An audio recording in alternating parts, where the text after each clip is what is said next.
talk about the first chapter here, why this class exists. So DNS is the essential process for any use of the internet. You use these alphabetic things like ccsf.edu, but the internet doesn't communicate that way. It communicates only by IP addresses, which are like phone numbers. So you have to somehow convert these alphabetic names to IP addresses, so you don't have to memorize all these numbers. And every service on the computer typically works this way. Even if you could remember the number and do something like hard code the IP address into software, you would never want to do that because very often you have to move your stuff to a different server.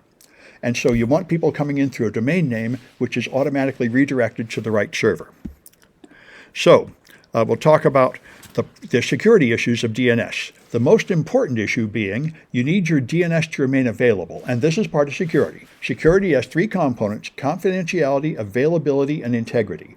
And a lot of people, I've heard people argue like the most secure computer is turned off and encased in concrete and not connected to the internet. And that's not secure at all because it's not available to anybody. Security is when your services are available to the authorized users and they are unavailable to the attackers. That's what you want. And so main issue of DNS is making sure it's available, because if your DNS service goes down, you're gone. Nobody can find you. Your website might as well be down. But can they still go through IP address? Sometimes they can. Sometimes they can come directly with the IP address, but for 99% of your traffic, they can't find you if the DNS is down. So keeping your DNS server up is very important. And so there are attacks that stop DNS from being available, and then there are DNS attacks that use DNS to attack other servers, mainly through DNS amplification, but also through redirection. And you can also use DNS for a defensive security measure. Monitoring DNS is an important security measure to see what people are doing on your network. And we'll talk about these topics. So the first one is DNS under attack. In 2001, there was an attack on Microsoft's DNS servers that brought them down. There have been a lot of these. And the problem at this time was they had a single point of failure. If you take 106, the Network Plus, they'll teach you have to design your network without a single point of failure. There shouldn't be any one device that is necessary. You should have two ISPs, two switches, two servers. Everything should be double if you want your site to stay up. And Microsoft didn't do that. They had a single switch. And at this time, this was quite common. 25% of large companies made this mistake of having a centralized architecture. After this, they moved to distributed architectures where there are multiple redundant servers that can take over if one goes down. And there's not a botnet defeated a distributed architecture. You can, even if you distribute things, you can still take them down if you have enough attackers. That's why you need a botnet. You take over thousands or perhaps 1 million machines and get them all to attack something, and then they can flood a service, even if it's distributed, sometimes. And there was an attack on the DNS root servers. We're going to talk about these quite a lot. The entire DNS infrastructure is based on a group of 13 servers at the root. And they have the most essential information about DNS, which is where you find the top-level domains like .com and .net and .mil. And if they go down, in principle, the whole DNS network is shot. They're the heart of the system. So a few people have tried to attack that, and they have never taken it down. This was an attack that took down some of them, but not all of them. You would have to take all 13 down to really make the internet stop. And that has never happened, because they're not even 13 servers. They are 13 server clusters, each geographically distributed, and they use different operating systems and different hardware, and it would be really hard to bring them all down. And this has never happened, although people try. So that had little effect because, like I say, they're vastly over-provisioned, and the attack was only an hour. And if you were to take down the root of DNS for just an hour, it wouldn't have any effect on almost anybody, because you very rarely actually query the root server. Your DNS server will query the root server when it first boots up, and then when the cache expires, perhaps after hours or days. But most of the time, you know those servers since they never change, and you don't have to ask about them. So, in fact, if you did take them down for an hour or two, it would not have any effect right away. But if you took them down for days or weeks, then it would have an effect. So 6 root servers attacked from Asia, and they sent in a gigabit a second per server, and it only brought down 2 of them, and that was because they didn't have any cached. There are 4 kinds of internet traffic. There is unicast, which is one source going to one destination. There's multicast, where one source goes to multiple destinations. And another one is anycast. I think there's a fourth one, I don't remember. But anycast is where you configure, you have an IP address of your server, and you configure multiple servers in different locations to have the same IP address. And then what happens is it automatically routes you to the one that's closest to you. So you can have 10 servers scattered across the world with the same IP address connected to the internet, and the traffic will just go to the closest one. And if it's down, it will just automatically go to the next closest one. And this is what you use for real powerful services like DNS and like Cloudflare. Cloudflare offers this service for free to any website. You can host your website, I do, behind the Cloudflare servers, and they will make copies of your website on all their data centers, of which there's something like 30 around the world, and they're protected by Anycast, so it's essentially impossible for anybody to take your website down. They would have to take down the whole Cloudflare network to bring down your site, and nobody has ever had enough traffic to do that yet. Yeah? So you have samclass.info, that's a DNS name. That's a DNS name, yes. And is it distributed? Yes, it is. In fact, let me just demonstrate that. If you open a terminal on my Mac here, you can do it on Windows too, but on Mac it's easy. So if you want to see samsclass.info, I'll make this nice and big for the video. All right. So you can do a DNS resolution with dig. So if I dig samsclass.info, it will get the A address, which is the standard IP version 4 address. So you see I have two IP version 4 addresses, and those are not my server. I just have one cheap server. And by the way, I have one cheap server that is IP version 4 only. But if you dig for quad A addresses, which are IP version 6 addresses, you'll find I have two of them too. But these are different all the time because they're not on my server. They are on Cloudflare. And you can find that out if you dig SOA. SOA is the start of authority. It is the root server, and you'll see here's my start of authority, coco.ns.cloudflare.com. So I'm using their free service. It's a San Francisco company, and they're protecting more than 10% of the entire internet now. And you sign up for them, you make them your DNS provider, and now all your traffic goes to Cloudflare. And Cloudflare catches a copy of my page and puts it on their server, and you're looking at a copy. So anybody that wants to attack me can't even find my server. You can't find my server's IP address. All you find is IP addresses of Cloudflare, and you're viewing the copies that Cloudflare has, which means I don't have to pay for the bandwidth. I don't have to have fancy features like HTTPS and IP version 6. My server is an HTTP only IP version 4 server, but everybody sees my page with all those fancy features like HTTPS. Cloudflare has the certificate and everything. So it's very nice, and nobody can take it down. Anyway, so yeah. What is GoDaddy?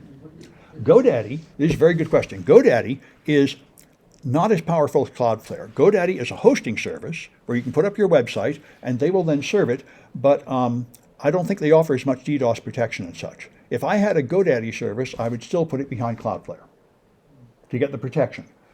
GoDaddy also offers a fancy wizard to help build your website and all that, which some people like. But another thing is GoDaddy keeps getting hacked. And when they come through one guy's vulnerable page, they can sometimes take over other pages. So I don't recommend it that much as a web host, but it is pretty popular. These are very good questions. All right, so that's what Anycast is. Yeah. What's that? The slides that you're having here. Yeah, they're on my website. You'll see them. Yep. Go to the CNET 40 page. They're down below the schedule. Yes, you've got the slides. Good.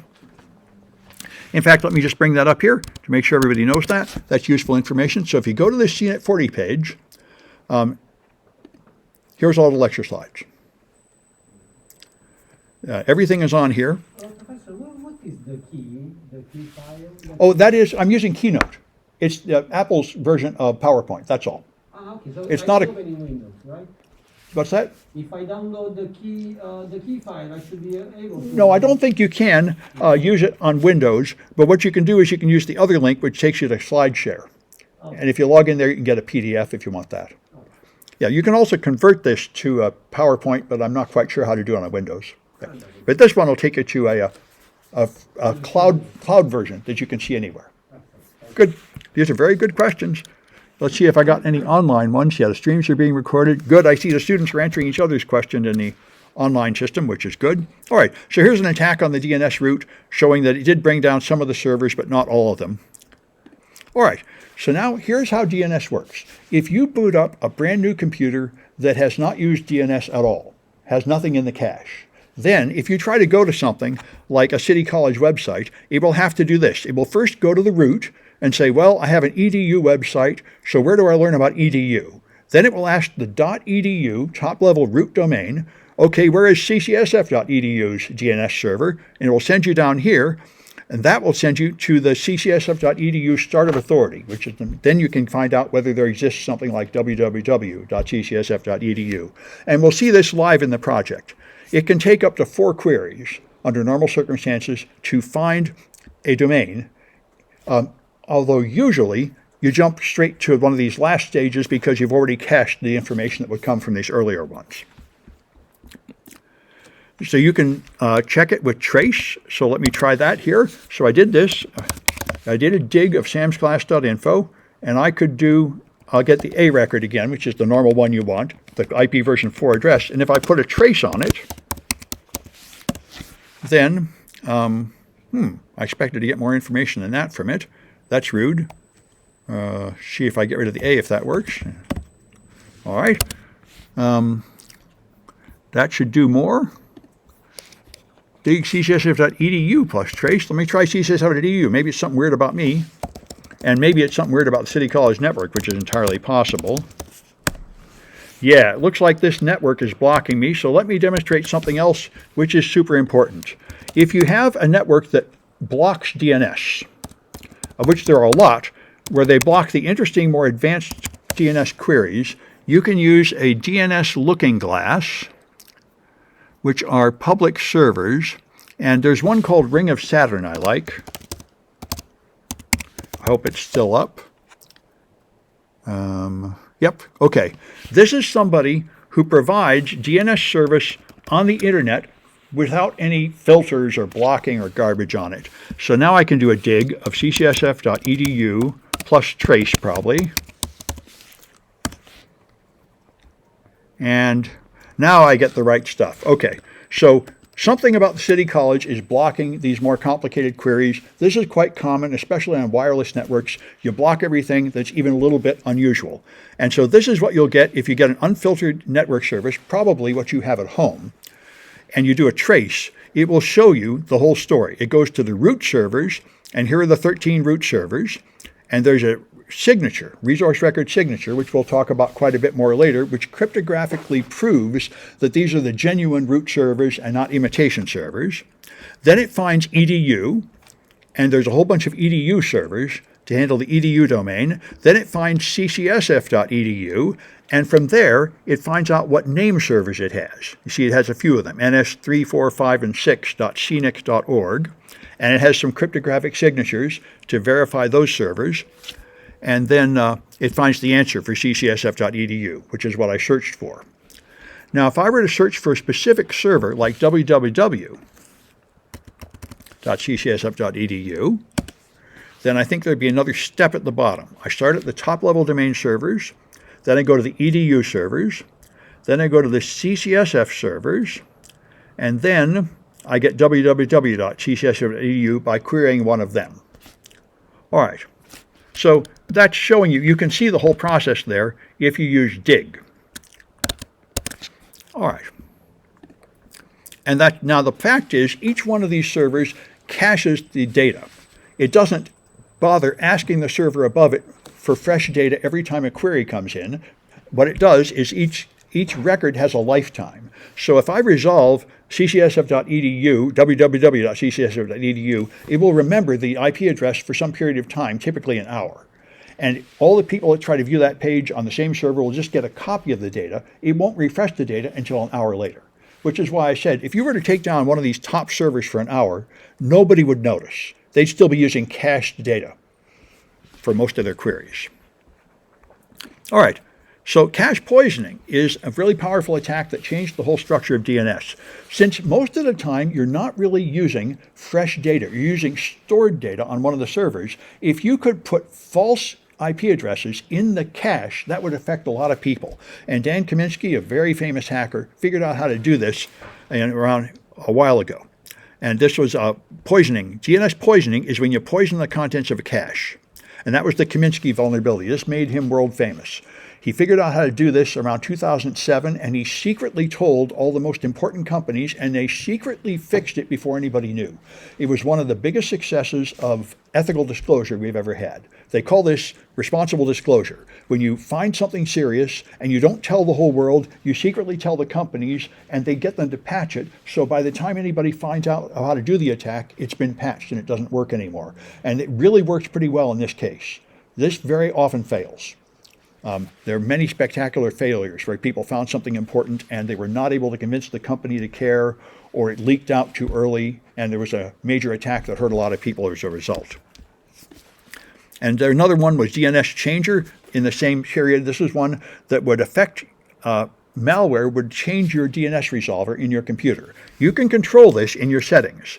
Now, if your computer is set to automatic IP addressing, let me just demonstrate it. I can do it on this Mac. If I go to Preferences, I go to Network. Here's my network. Okay, here's my Wi-Fi. If I go to Advanced and look at TCP/IP, okay. I think if I zoom in, it'll work. Yeah. So you see, I got an IP address, a subnet mask, and a router. And my DNS server is going to just use the ones the college gives me, which have these numbers, 172, 16, 12. Those came from the server. When you connect to the network, the server tells you what addresses to use. That's automatic addressing. Now, you can manually change this. I could remove these, and I could add my own address. And there are public ones I often add, like 1.1.1.1 is a perfectly good public server, and so is 8.8.8.8. So you can do this. You can manually specify these addresses and use them instead. And that's what DNS Changer did. It would change your addresses to a malicious DNS server under somebody else's control. And now, when you try to go to your bank, it would find the wrong IP address for your bank and send you to a fake bank website. So you log in there and they get your credentials. It's a pretty powerful attack. It's called DNS Changer. And various versions of this keep coming back. All right. Anyway, let's try a Kahoot. Let me bring these up. These are online quizzes just to stop people from falling asleep. So let me log in, and I got to go here. These are worth extra credit. If you attend class in real time, either physically or online, you can. If you're in the top 3, then you will get 3 points every time you win one of these. So here, okay. And here. All right, there we go. Okay, so to join this, go to kahoot.it and type in that number and a name. Then you can compete in this activity. There are quizzes in the Canvas system, where you have more time and it's open book and all that. These are just in class, mostly just so people don't fall asleep. And someone asked, what's the difference between DNS poisoning and DNS hijacking? Well, poisoning is changing the permanent record in a server, and I think hijacking is just a general term for any kind of trick to change the DNS address. The simplest one is to just send false DNS resolution requests on your local network in a coffee house, and then you would fool some of the machines in the coffee house without poisoning the server. Good. Good, here come some people.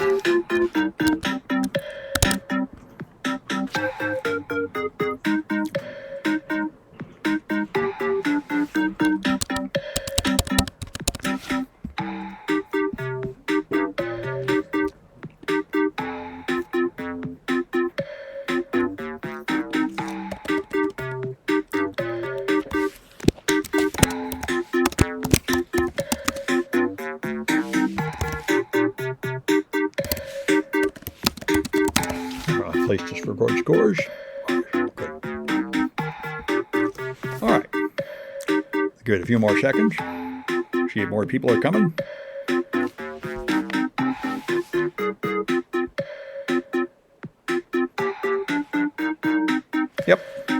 I thought. And when you answer these, you're rated on both accuracy and speed. So even if you get them all right, you might not be in the top.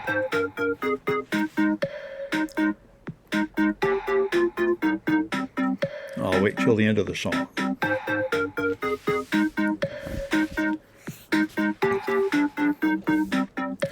All right.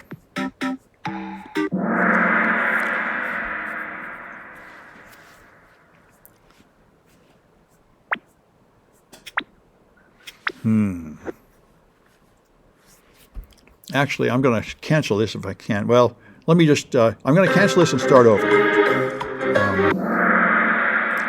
Because I think there's something wrong here. Let me just, the thing I realized is I think it's not projecting the questions to your machines. Because this is a really old one. Let me see if I can fix that. Let's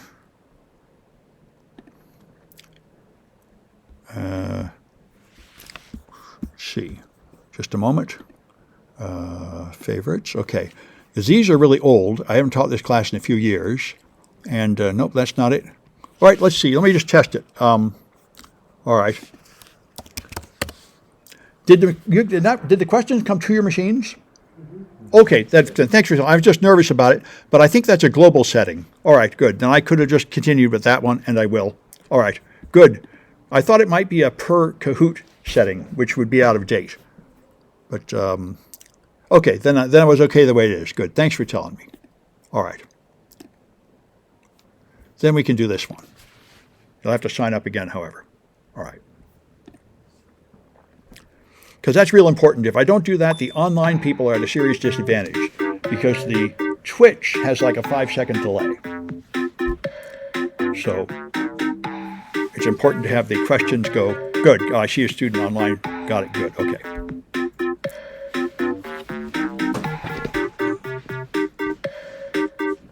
Yeah.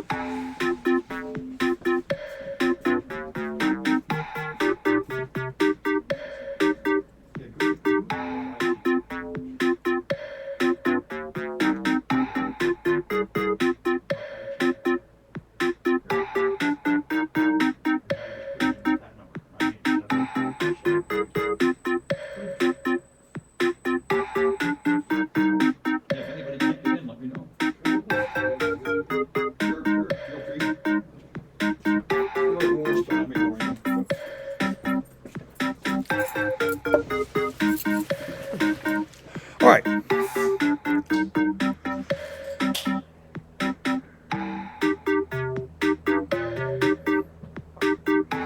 Give it a few more seconds.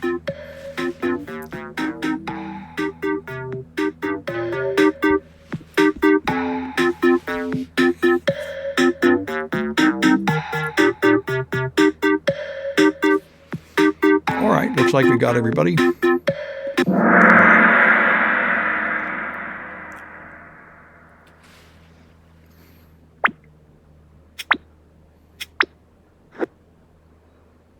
All right, so if your local DNS resolver goes down for an hour, what will you notice?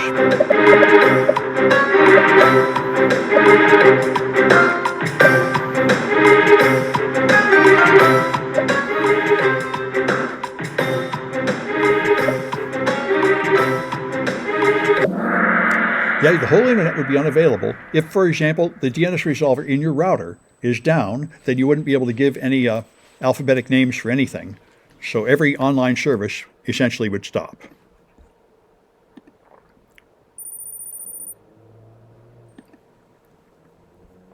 All right, what did Dan Kaminsky do?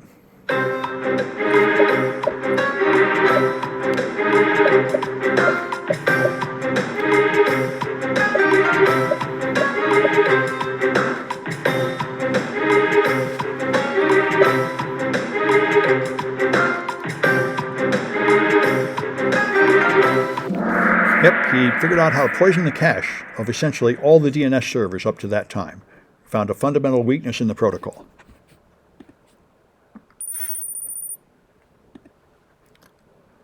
All right, how many servers will be queried by that command?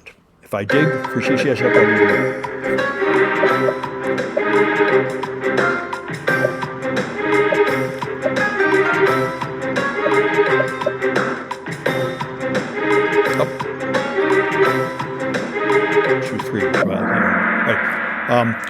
Normally, one.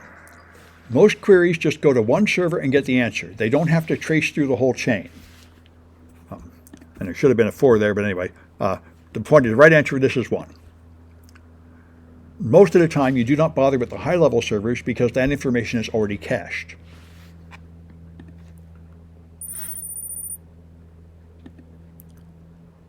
All right, so how many root DNS servers are there?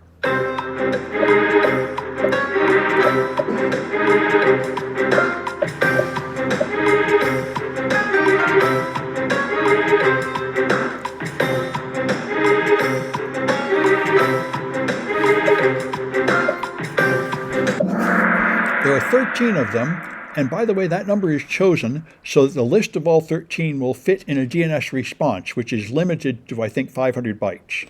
DNS is a really old protocol and really limited. So anyway, all right.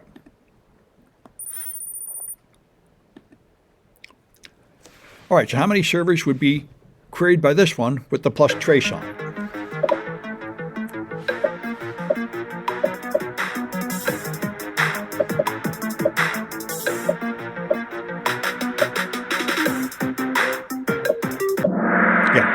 All right, and that would be all 4. That's what we did. That goes through the whole 4-step process, from the root to the top-level domain, to the specific domain, down to the server that knows where that machine is.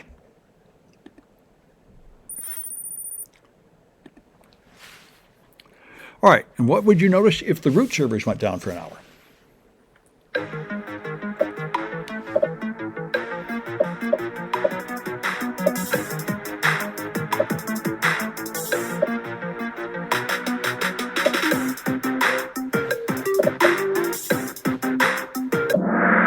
No effect for most users.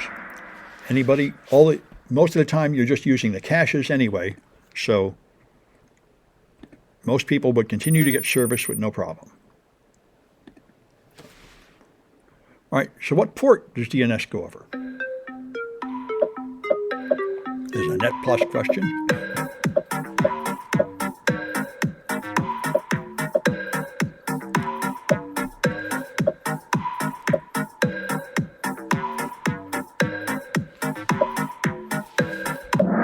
It uses port 53. Port 80 is HTTP. 443 is HTTPS, and 25 is email. 53 is DNS. Both TCP and UDP.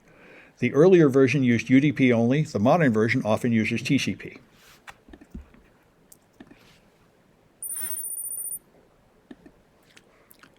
All right, and what protocol does DNS use?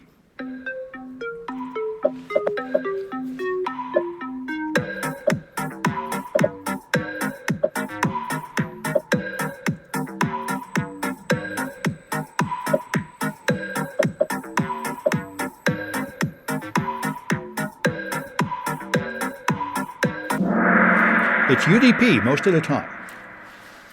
Only the more complicated queries go over TCP. Most people are still using UDP, just like most people are still using IP version 4. The older version is the more common. All right. So the 3 top winners, Cat, okay. And Junk Food John will have to tell me who they are if they want their points. I know who Cat and Root are, I think, from previous classes. John will have to tell me who they are if they want to get points. So let me...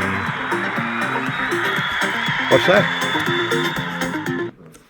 What's that? Are the points towards the grade? Yeah, the points count. You get 3 points. So it adds up to enough after a while. All right, so we've been here about an hour. Let's take a break until 10 and then resume. I'm going to stop the recording if I can get to it. The book of the chapters